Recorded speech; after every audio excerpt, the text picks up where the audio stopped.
सबसे पहले मैं उन आंदोलनकारियों बलिदानियों को झुककर नमन करता हूं, जिनके सपनों का उत्तराखंड आज 25 वर्ष में इस रूप में आपको दिखाई दे रहा है। आज हम एक सशक्त उत्तराखंड की ओर बढ़ रहे हैं। हम उत्तराखंड के निवासी धन्य हैं, जिन्होंने इस देवभूमि में जन्म लिया है। देवभूमि कहने में हमें गर्व होता है। यहाँ मानसखंड और केदारखंड दो ध्रुव हैं, 2 पोल्स, जहाँ पर केदारनाथ, बद्रीनाथ, गंगोत्री, यमुनोत्री जैसे 4 धाम और पवित्र स्थल हैं, जिनका वखान 4 वेदों और 18 पुराणों में भी किया गया है।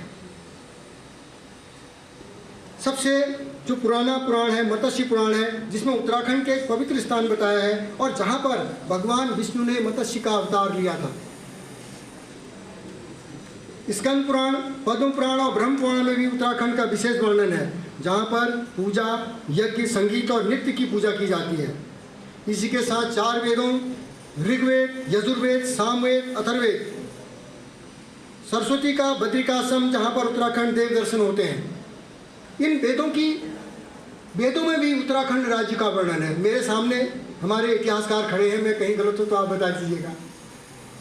तो ये बहुत बड़ी बात है कि उत्तराखंड आज हमें जो प्राप्त हुआ है पुराणों से, सदियों से, हमारा उत्तराखंड वो नाम है उसका, तो जिसका वर्णन वेदों, ऋचाओं, पुराणों में भी है। महाभारत में भी उसका वर्णन है। महाभारत में हिमवंत कहा गया है उसको, हमारे उत्तराखंड को हिमवंत कहा गया है। राजाओं का यहाँ राज रहा, 12वीं सदी में पवार राजाओं का यहाँ राज रहा, 14वीं सदी में रजवाड़ों का यहाँ राज रहा। ये उत्तराखंड के पुराने इतिहास की ओर याद आ रहा है कि 5 दिसंबर 1994 को जंतर मंतर पे जब उत्तराखंड के लोग अपनी मांगों के लिए संघर्ष कर रहे थे, तब कहीं से मंच से एक आवाज आई और मुझे भी आमंत्रित कर दिया गया। मैं समझ नहीं पाया कि मैं कैसे करूं। तो पहली बार उत्तराखंड राज्य की आवाज को मुखर करने के लिए मुझे भी वहां पे आंदोलनकारियों ने एक तरह से अवसर दिया। और उसके बाद शाम को राजघाट से पार्लियामेंट तक का कूच हुआ। तिलक ब्रिज पे हम सब लोग गिरफ्तार कर दिए गए। सामूहिक गिरफ्तारियां थी रात के 8:30 बजे।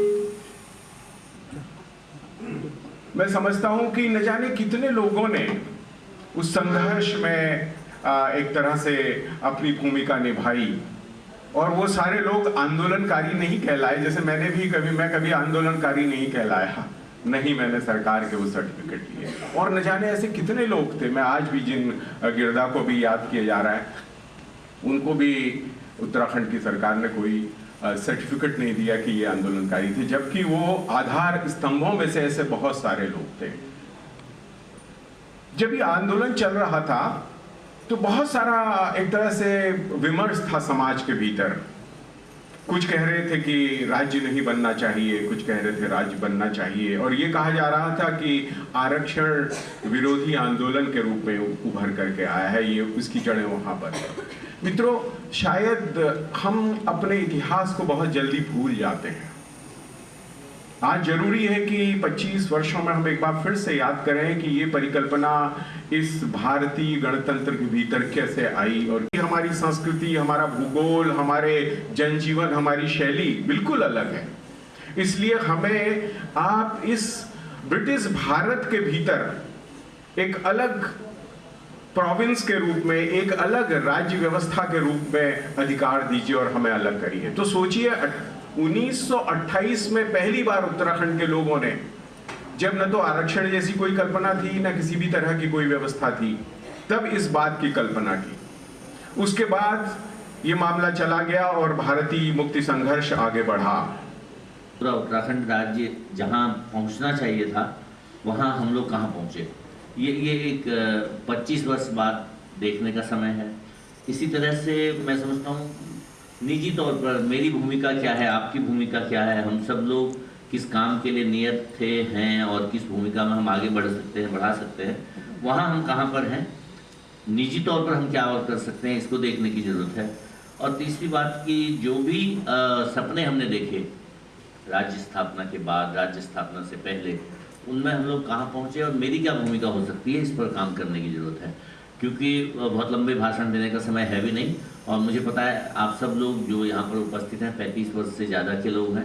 किसी ने उसको बचपन में देखा होगा, किसी ने थोड़ा आगे बढ़ के देखा होगा, कुछ लोग ज़्यादा प्रौढ़ और युवा स्थिति में होंगे। तो सब ने आंदोलन को अलग अलग तरह से आगे बढ़ते देखा और राज्य स्थापना को लेकर जिन्होंने बलिदान दिया और जिन्होंने संघर्ष को आगे बढ़ाया, उनको आज हम सब लोग श्रद्धांजलि अर्पित करते हैं। जिन्होंने इस राज्य की प्राप्ति के लिए शहीदी को बरा अपने लिए। मेरे लिए ये एक अलग सवाल था कि मैं पिछले 35 वर्ष से उत्तर प्रदेश में काम कर रहा था।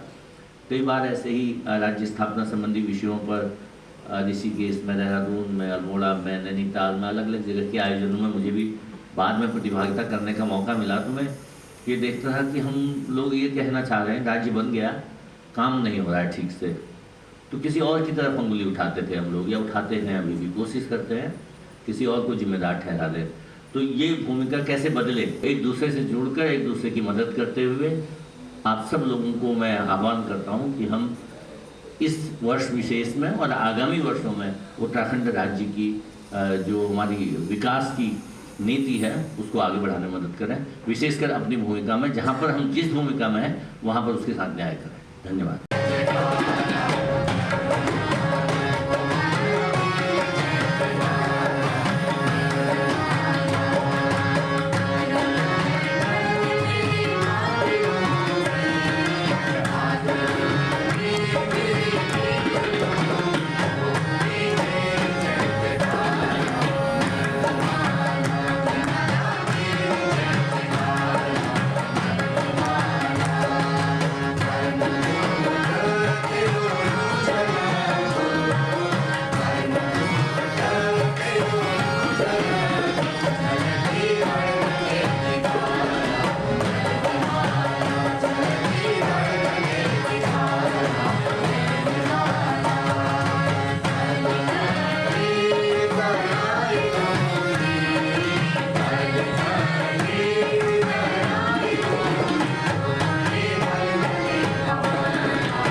ये सब कुछ सफल हो पाया क्योंकि इसमें संगीत विभाग के सभी शिक्षक और शिक्षार्थियों का सहयोग तो रहा, लेकिन साथ ही माननीय कुलपति जी का, कुलसचिव जी का, प्रोफेसर गिरिजा पांडे जी का, पीडी पंत जी का बहुत ज़्यादा सहयोग रहा। क्योंकि ये कोई भी कार्यक्रम संगीत विभाग जो है स्वयं नहीं कर सकता जब तक उसको पीछे से सपोर्ट ना हो किसी भी चीज़ का।